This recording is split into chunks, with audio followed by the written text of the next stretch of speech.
Terima kasih Anda masih bersama kami di Prime Plus dan saat ini atau segmen kali ini saya akan mengajak Anda untuk melihat bagaimana tren percakapan soal isu reshuffle dan siapa atau adakah nama yang sebetulnya diperbincangkan oleh warganet. Saya masih bersama dengan analis kepala dari Drone Emprit, Mas Nova. Kita akan lihat sebetulnya tren percakapannya untuk isu ini seminggu terakhir seperti apa kemudian Mas Nova. Tren percakapannya sebenarnya tinggi tiba-tiba ya ketika terjadi reshuffle. Tapi sebelum ke percakapan saya ingin membandingkan dulu pada isu reshuffle ini apa saja sih yang paling ramai dipercakapkan? Karena silakan. pada periode ini ada banyak sekali yang dipercakapkan oleh isunya ya, secara isu banyak sekali yang dibicarakan oleh publik. Pertama adalah kalau kita lihat tentang tuntutan demonstran itu paling tinggi. Kedua setelah perbincangan tentang Pak Purbaya. Jadi isu reshuffle itu kalau dilihat dari sisi volume tidak terlalu banyak dipercakapkan publik. Dia hanya pada posisi ketiga. Pak Purbaya adalah Pak Purbaya dan Menkeu Sri Mulyani sebenarnya adalah orang yang mendorong percakapan tentang reshuffle ini cukup tinggi. Jadi personalnya itu yang menarik percakapan itu. Person Pak Purbaya itu yang menjadi yang menjadi magnet perbincangan publik. Pada hari pertama dia katakanlah melakukan blunder gitu ya dengan gaya bahasa yang pasca pelantikan. Lalu pada hari berikutnya dia akui gayanya memang koboi kayak gitu. Dan kemudian dia membalikan percakapan yang tadinya ada keraguan, tadinya ada ketidaksukaan pada Purbaya, itu menjadi jangan-jangan ini memang menteri yang cukup mumpuni untuk menggantikan Sri Mulyani. Rasa penasaran publik sebenarnya ada di poin itu? Rasa penasaran publik dan juga harapan ya. Meskipun secara umum masih wait and see. Ada harapan bahwa di bawah kepemimpinan Purbaya ada perubahan dari sisi ekonomi, dari sisi bagaimana negara mengelola keuangan kayak gitu.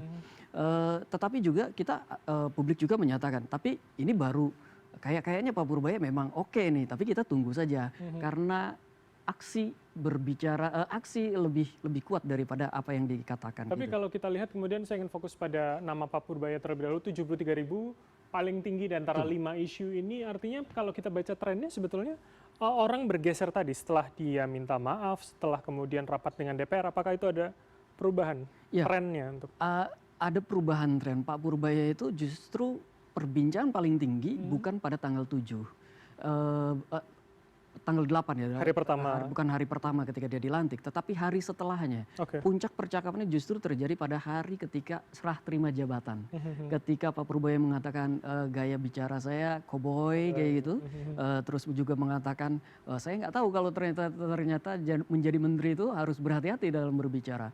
Lalu disusul juga dengan ketika Pak Purbaya rapat di DPR. Dia menyampaikan harusnya ini ditanyakan ke ketika rapat-rapat sebelumnya kayak gitu. Itu yang membuat perbincangan tentang Pak Purbaya tinggi. Jadi di hari pertama setelah pelantikan dia tidak terlalu tinggi, tetapi hari kedua dia melesat sangat tinggi karena ada yang mengecam, tapi juga banyak yang memuji. Hari ketiga itu kemudian berubah dari semula agak negatif pada Pak Purbaya menjadi semakin lebih positif kepada Pak Purbaya. Jadi trennya akhirnya berubah begitu pada pembicaraan itu. Kenapa kemudian reshuffle ada di posisi ketiga dengan jarak yang cukup jauh, artinya kurang lebih saya hitung mungkin 45 ribuan. Betul. Reshuffle ini ternyata tidak lebih di media sosial ketika periode percakapan tentang reshuffle ini, orang masih di media sosial justru masih banyak berbicara tentang tuntutan demonstran. Apakah reshuffle adalah bagian dan bisa menjawab apa yang dituntut oleh demonstran? Kira-kira seperti itu. Lalu di tuntutan demonstran itu kan banyak sekali sebenarnya yang disampaikan. Ada 17+2, ada tuntutan lain-lainnya gitu. Banyak kelompok yang berbicara. Jadi masing-masing kelompok itu kemudian menyampaikan ini hal yang belum dijawab oleh reshuffle. Ini hal yang belum dijawab oleh Pak Prabowo. Ini hal yang belum dijawab ketika Pak Prabowo mengumpulkan media massa. Gitu ya. Jadi maksud saya, jadi artinya bisakah saya simpulkan bahwa sebetulnya dua kategorisasi terbesar ini, Pak Purbaya dan tuntutan demonstran, adalah isu yang lebih spesifik daripada reshuffle? Betul. publik lebih melihat dua ini menjadi isu yang lebih penting karena reshuffle hanya bagian kecil, sebagian saja dari yang disampaikan dari tuntutan demonstrasi itu. Oke, oke. Begitu. Jadi walaupun itu dianggap mungkin sebagai respon dari sejumlah tuntutan dan aksi massa, juga belum mendapatkan Belum perhatian, mendapatkan karena banyak ada beberapa yang dituntut oleh demonstran kan belum dijawab di reshuffle itu. Contoh yang paling kontras, yang paling penting misalnya tuntutan terhadap ojol gitu ya, keadilan terhadap ojol. Lalu juga ada yang terus-terusan keluar nih sebenarnya pencopotan atau evaluasi dari evaluasi kinerja Kapolri. Gitu. Nah itu nggak keluar tuh di reshuffle, mereka mempertanyakan itu. Jadi masih nanggung begitu masih ya nanggung, untuk isu ini ya. Gitu, ya. Oke, Mas, kita akan lihat slide berikutnya. Nah, kita akan lihat berdasarkan tanggal begitu ya. Kalau Anda mengatakan tadi memang untuk khusus Pak Purbaya namanya naik di 2 hari, ini cukup melandai ternyata pembicaraannya sampai weekend. Ya, reshuffle itu sudah dibicarakan pada tanggal 7, sehari sebelumnya. Jadi pada hari apa itu? 7 itu hari Minggu ya. Jadi sudah dibicarakan. Dengar-dengar publik dengar-dengar ada reshuffle kayak gitu. Atau ada juga yang mengatakan memang dibutuhkan reshuffle di kabinet agar berbagai macam tuntutan itu bisa dijawab oleh Pak Presiden. Nah, perbincangan sendiri reshuffle tentu saja tertinggi sekali pada hari reshuffle dilakukan. Tetapi yang menarik bagi saya adalah ketika reshuffle terjadi, yang dibicarakan bukan semata siapa yang diganti, tetapi siapa di belakang yang diganti itu. Karenanya kata-kata geng Solo itu menjadi sangat tinggi dalam percakapan publik. Jadi maksudnya background dan ini mewakili siapa itu menjadi pembicaraan netizen. Itu menjadi perbincangan netizen, spekulasi tentang posisi Pak Prabowo yang kemudian dikatakan berhadap-hadapan dengan Jokowi, itu justru lebih tinggi dibicarakan oleh netizen ketimbang melihat siapa saja yang siapa saja yang digantinya kayak gitu. Oke, dan kemudian ini nama pengganti ada spekulasi Budi Ari, ada Menkyu itu di tanggal 9. Hari setelahnya iya. Ada Menkyu, Budi Ari, Menkyu dan Budi Ari ini dibicarakan lagi dalam hubungannya dengan konteks siapa di belakangnya kayak gitu.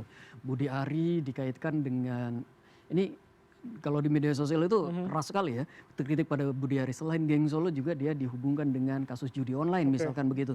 Lalu Menkeu tadi tentang Purbaya dan juga tentang Ibu Sri Mulyani sehari setelahnya kan ada serah terima jabatan dan itu diapresiasi betul oleh publik. Tetapi spekulasi tentang siapa pengganti Menpora itu langsung muncul di hari kedua dibandingkan dengan spekulasi siapa pengganti Menko Polkam. Karena siapa pengganti Menpora ini menariknya karena publik langsung memberikan berbagai macam permasalahan. Ini loh yang dihadapi tabulasi masalah ya. Iya, ini loh tabungan masalah, bank masalah yang dihadapi oleh Menpora kemarin yang belum diselesaikan oleh Dito. Nah itu yang membuat siapa pengganti Menpora itu menjadi perbincangan. Selain juga kemudian nama-nama yang diangkat itu kan ditanggapi dengan lucu-lucuan. Dan selain 4 nama yang tadi disebutkan ada juga nama lainnya. Misalkan ada Gamal, politisi PKS kalau tidak salah. Dr. Gamal ya? Dr. Gamal. Lalu juga Anies bahkan disebut sebagai Menko Polkam, kayaknya cocok juga dia untuk Menpora. Banyak lagi, jadi ada banyak sekali nama. Baik nama yang dibicarakan kayaknya netizen punya, kayaknya mereka ini karena lebih cocok. Atau kita bisa nyebutnya cocok logi itu tadi? Cocok logi, siapa atau nama didorong. Yang pantas? Oh didorong, saya lebih suka kata itu. Ini loh yang dikampanyekan oleh publik, oleh netizen kayak gitu. Ini loh yang cocok untuk Menpora, kayak gitu. Oke, menarik. Kita akan lihat slide berikutnya. Ini soal sebaran begitu sebaran ya. Bagaimana sebenarnya kita bisa memahami ini, Mas? Jadi perbincangan tentang reshuffle itu kalau kita pecah, dia terdiri dari 4 klaster utama. Ada media tentu saja yang menjadi pusat percakapan, tapi kita tidak bicarakan media karena hanya menyampaikan, menginformasikan apa yang terjadi. Tapi artinya itu masih amplifikasi oleh masyarakat ya? Betul, kalau dari media konvensional? Media konvensional menjadi rujukan oleh netizen ketika dia membicarakan satu isu tertentu. Tentang reshuffle juga sama, dia menjadi rujukan utama. Isunya ini loh, siapa yang diganti, siapa penggantinya, bagaimana latar belakangnya dan seterusnya. Analisis tentang itu netizen melakukan merujuk pada media nasional kayak gitu. Nah, yang menurut saya sangat unik dari pergantian menteri pada 8 September kemarin, biasanya dalam percakapan itu kita mendapati ada klaster yang pro terhadap isu, dalam hal ini pro terhadap reshuffle, lalu kontra terhadap isu, dalam hal ini adalah katakanlah yang melakukan kritik, biasanya begitu. Pada isu reshuffle ini kita tidak mendapati ada kontra terhadap reshuffle. Paling besar adalah paling mungkin hanya mempertanyakan di balik reshuffle ini. Kira-kira sudah berkali-kali kita reshuffle, narasinya begini. Kira-kira kita sudah berkali-kali reshuffle, adakah hasilnya untuk bangsa ini? Kira-kira begitu. Jadi hampir tidak ada yang kontra terhadap, semuanya mengamini reshuffle. Tapi yang menarik bagi saya adalah adanya narasi yang khusus membicarakan tentang Jokowi. Jadi pro reshuffle tentu saja apresiasi terhadap reshuffle, publik merespon plaster dan sebagainya, membicarakan bagaimana reshuffle kemudian direspon kayak gitu. Aktivis dan kritis gitu, mempertanyakan kenapa Sri Mulyani diganti dan seterusnya. Tapi yang menarik, narasi yang kontra terhadap Jokowi. Karena ini seolah, kalau saya melihat sedang membuat garis pembatas yang cukup kuat antara Pak Prabowo dengan Pak Jokowi. Kayak gitu. Ditahan. Nanti itu akan kita tanyakan dan eksplorasi begitu ya dengan narasumber yang lain. Slide terakhir kita akan lihat terlebih dahulu. Ini tadi kalau kita mengatakan pada Pak Purbaya pertama orang masih antisipasi, apakah kemudian saat ini juga masih sama? Kalau kita coba raba apa yang dirasakan dalam batin publik, maka yang pertama keluar adalah rasa kaget. Emosinya kaget. Kaget karena reshuffle itu dinilai terlalu sangat mendadak begitu ya. Bahkan ada menteri yang tidak tahu kalau dia sudah di reshuffle kayak gitu. Yang pertama adalah kaget. Tapi yang kedua yang menarik adalah antisipasi. Dalam antisipasi ini yang paling banyak muncul adalah harapan-harapan. Harapan agar reshuffle ini tidak dihentikan dari reshuffle ya. Jadi ada reshuffle. Jadi sebenarnya itu positif ya? Kita bisa menanggapi antisipasi tadi ya? Betul. Ada harapan bahwa pergantian kabinet ini akan membawa kinerja kabinet menjadi lebih baik sesuai dengan visi Pak Prabowo. Ada harapan bahwa reshuffle ini terutama pada Pak Purbaya, apa yang disampaikan oleh Pak Purbaya, optimisme pada perbaikan ekonomi itu bisa segera dilihat. Dan dua poin berikutnya adalah trust dan joy, artinya kalau kita simpulkan keseluruhan adalah positif untuk isu ini. Secara umum positif terhadap isu Pak Prabowo mengganti menteri-menterinya. Juga percaya bahwa reshuffle ini sebenarnya harusnya tidak berhenti di sini. Tetapi bisa dilihat dengan perbaikan-perbaikan dalam kabinet. Jadi netizen juga membicarakan itu ya, artinya harapannya tidak hanya berhenti 8 kemarin saja, akan ada lanjutannya. Betul, kita akan 8 berikutnya. Kita akan tanyakan nanti kepada narasumber yang lain usai jeda berikut ini. Tetaplah bersama kami di Prime Plus.